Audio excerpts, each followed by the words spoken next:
ಮೊದಲನೇದು, ಎರಡನೇದು, ಮೂರನೇದು, ನಾಲ್ಕನೇದು, ಐದನೇದು. ಸೊ 5 ಗ್ರೂಪ್ ಇದೆ ಇಲ್ಲಿ. 5ರಲ್ಲಿ ಯಾವುದಾದ್ರೂ ಒಂದನ್ನು ಆಯ್ಕೆ ಮಾಡಿ. ಸೊ ನಿಮಗೆ ಏಂಜಲ್ ಕಾರ್ಡಿಂದ ಆನ್ಸರ್ ಏನಿದೆ ಅಂತ ನೋಡೋಣ. ಸೊ ಬೋರ್ ಆಗ್ತಿತ್ತು ಅಂತ ದೇವಸ್ಥಾನದ ಹತ್ರ ಬಂದೆ, ಇಲ್ಲೇ ಮಾಡೋಣ ಅಂತ. ಸೊ ಮೊದಲನೇದು, ಎರಡನೇದು, ಮೂರನೇದು, ನಾಲ್ಕನೇದು, ಐದನೇದು. ಸೊ ಕಾಣಿಸಿಲ್ಲ ಅಂದರೆ ಹೀಗೆ. ಓಕೆ. ಸೊ ಬನ್ನಿ, ಒಂಚೂರು ನಿಮಗೂ ಡಿಫ್ರೆಂಟಾಗಿ ಇರುತ್ತೆ. ಮೊದಲನೇದು ಯಾರು ಆಯ್ಕೆ ಮಾಡಿದ್ದೀರಾ? ಸೊ ಲೆಟ್ ಗೋ ಮಾಡಿ ಅನ್ನುವಂಥದ್ದು ಇದೆ. ಸದ್ಯಕ್ಕೆ ಲೆಟ್ ಗೋ ಮಾಡಬೇಕಾದಂಥ ಅಗತ್ಯ ಇದೆ, ಲೆಟ್ ಗೋ ಮಾಡಿ. ಎರಡನೇದು ಅಲ್ಲ, ಮೊದಲನೇದ್ರಲ್ಲೇ ಎ ಇಯರ್ ಫ್ರಮ್ ನೌ, ಇನ್ನೊಂದು ವರ್ಷ ಆಗಬಹುದು ಅನ್ನುವಂಥದ್ದು ಇದೆ, ವೆಯ್ಟ್ ಮಾಡಿ. ಕೆಲವರು ಕಾಯಿರಿ, ಕೆಲವರು ಲೆಟ್ ಗೋ ಮಾಡಿ, ಇದು ನಿಧಾನ ಆಗತ್ತೆ ಅನ್ನುವಂಥದ್ದು ಇದೆ. ಇನ್ನೊಂದು ವರ್ಷ ಆಗಬಹುದು ಅನ್ನುವಂಥದ್ದು ಇದೆ. ವೆಯ್ಟ್ ಮತ್ತು ಲೆಟ್ ಗೋ ಮಧ್ಯೆ ಇನ್ನೂ ಒಂದು ವರ್ಷ ಕಳೆದು ಹೋಗುತ್ತೆ ಅಂತ. ಓಕೆ. ಸೊ ಎರಡನೇದು ಯಾರು ಆಯ್ಕೆ ಮಾಡಿದ್ದೀರಾ?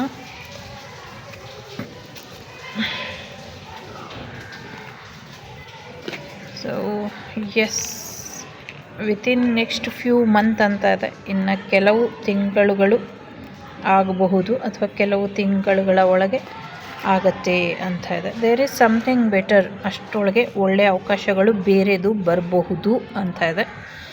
ನೋ ನೋ ನೋ ಕೂಡ ಇದೆ, ಅಗೇನ್ ಎಸ್ ಕೂಡ ಇದೆ. ಸೊ ಕೆಲವಕ್ಕೆ ನೋ, ಕೆಲವಕ್ಕೆ ಎಸ್, ಕೆಲವು ನಾಟ್ ದ ರೈಟ್ ಟೈಮ್.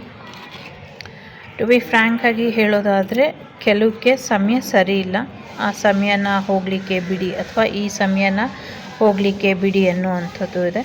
ಇನ್ನು ಕೆಲವು ಇದು ಬೇಡ, ಈ ಅವಕಾಶನೇ ಬೇಡ, ನಿಮಗೆ ಬೇರೆ ಅವಕಾಶ ಬರುತ್ತೆ. ಆ ಅವಕಾಶ ಇನ್ನೊಂದು 2 ತಿಂಗಳೊಳಗೆ ಬೇರೆ ಅವಕಾಶಗಳು ನಿಮಗೆ ಚೆನ್ನಾಗಿರೋದು ಬರುತ್ತೆ. ಅಲ್ಲಿವರೆಗೂ ಕಾಯಿರಿ, ಸದ್ಯಕ್ಕೆ ಏನು ಮಾಡಬೇಡಿ ಅಂತ ಕೂಡ ಇರಬಹುದು. ನಾಟ್ ದ ರೈಟ್ ಟೈಮ್ ಇದೆ. Okay, thank you.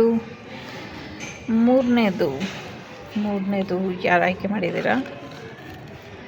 So perfect timing, take action, no ಅಂತ ಇದೆ. ಸೊ ನೋ ಅಂತ ಇದೆ. ಯಾವುದಕ್ಕೆ ನೋ ನೀವು ಡಿಸೈಡ್ ಮಾಡಿ.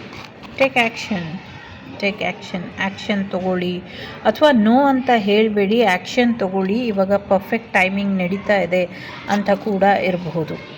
ಓಕೆ, ಪರ್ಫೆಕ್ಟ್ ಟೈಮಿಂಗ್ ಆ್ಯಕ್ಷನ್ ಅಂತ ಇರಬಹುದು. ಸೊ ನೋ ಅಂತ ಹೇಳಬೇಡಿ ಅಂತಲೂ ಇರಬಹುದು, ಅಥವಾ ನೋ ಅಂತಲೂ ಇರಬಹುದು. ನೋ, ಇವಾಗ ಸುಮ್ಮನೆ ಕೂರಬೇಡಿ, ಆ್ಯಕ್ಷನ್ ತೊಗೊಳ್ಳಿ, ಪರ್ಫೆಕ್ಟ್ ಟೈಮಿಂಗ್ ಇದೆ ಅನ್ನೋ ರೀತಿಲಿ ಇಲ್ಲಿ ಎನರ್ಜಿ ಇದೆ. ಒಳ್ಳೆಯದಾಗಲಿ. ಸೊ ನಾಲ್ಕನೇದು ಯಾರು ಆಯ್ಕೆ ಮಾಡಿದ್ದೀರಾ? Yes, choose new direction within next few weeks ಅಂತ ಇದೆ. ಸೊ ಬೇರೆ ರೀತಿಯಲ್ಲಿ ಪ್ರಯತ್ನ ಪಟ್ಟರೆ ಆಗತ್ತೆ ಕೆಲಸ ಅನ್ನುವಂಥದ್ದು ಇದೆ.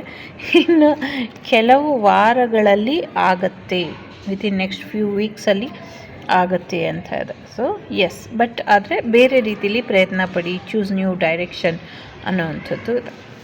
Okay, thank you. ಸೊ ಕೊನೆಯದು, ಐದನೇದು ಯಾರು ಆಯ್ಕೆ ಮಾಡಿದ್ದೀರಾ? ನಿಮಗೆ ಅನ್ಲೈಕ್ಲಿ ಇನ್ ನಿಯರ್ ಫ್ಯೂಚರ್ ಇದೆ. ಎಸ್, 3 ಕಾರ್ಡ್ ಇದೆ. ಅನ್ಲೈಕ್ಲಿ ಇನ್ ನಿಯರ್ ಫ್ಯೂಚರ್ ಆಪರ್ಚುನಿಟೀಸ್ ಅಂತ ಇದೆ. ನೀವು ಅಂದ್ಕೊಂಡಿದ್ದಕ್ಕಿಂತ ಬೇರೆ ರೀತಿಯಲ್ಲೇ ರಿಸಲ್ಟ್ ಸಿಗುತ್ತೆ ಇದು. ಸೊ ನೀವೇನು ಅಂದ್ಕೊಂಡಿದ್ದೀರಾ ಅದಕ್ಕಿಂತ ಬೇರೆ ರೀತಿಯಲ್ಲೇ ಯೂನಿವರ್ಸ್ ಕಡೆಯಿಂದ ನಿಮಗೆ ರಿಸಲ್ಟ್ ಸಿಗುತ್ತೆ. ನನಗೆ ಇಲ್ಲಿ ಯಾವುದೋ ಫೇಸ್ ಕಾಣಿಸ್ತಾ ಇದೆ. ಈ ಫೇಸ್ ನಿಮಗೆ ನೀವು ಅಂದ್ಕೊಂಡಿದ್ದಕ್ಕಿಂತ ಬೇರೆ ವ್ಯಕ್ತಿ ಕಡೆಯಿಂದ ನಿಮಗೆ ಸಹಾಯ ಸಿಗುತ್ತೆ ಅನ್ನುವಂಥದ್ದು ಇದೆ. ಆಪರ್ಚುನಿಟೀಸ್, ಅವಕಾಶಗಳು ಸಾಕಷ್ಟು ಬರುತ್ತೆ. ಅದು ಹಣಕಾಸಿಂದಾಗಿರ್ಬೋದು, ಕೆರಿಯರಲ್ಲಾಗಿರ್ಬೋದು ಬರುತ್ತೆ. ಇನ್ ನಿಯರ್ ಫ್ಯೂಚರ್ ಆದಷ್ಟು ಬೇಗ ಬರುತ್ತೆ ಅಂತ ಇದೆ. ಸೊ ಒಳ್ಳೆಯದಾಗಲಿ ಎಲ್ರಿಗೂ. ಐ ಹೋಪ್ ಇಷ್ಟ ಆಯಿತು ಅಂತ ಅಂದ್ಕೊಳ್ತೀನಿ. ಸೊ ಇದು ಆ್ಯಕ್ಚುಲಿ ದೇವಸ್ಥಾನ ಕ್ಲೋಸ್ ಆಗಿದೆ, ಓಪನ್ ಆಗಿಲ್ಲ ಇನ್ನು. ಸೊ ಅಂಗಳ ಪರಮೇಶ್ವರಿ ತೋರಿಸ್ತೀನಿ. ಫುಲ್ ಕತ್ತಲೆ ಇದೆ ಒಳಗೆ. ಸೊ ಇಷ್ಟೇ ಕಾಣಿಸ್ತಾ ಇರೋದು. ನೋಡೋಣ, ಮತ್ತೆ ಸಂಜೆ ತೆಗಿಬಹುದು, ಆವಾಗ ತೋರಿಸ್ತೀನಿ. ಒಳ್ಳೆಯದಾಗಲಿ ಎಲ್ರಿಗೂ. Take care.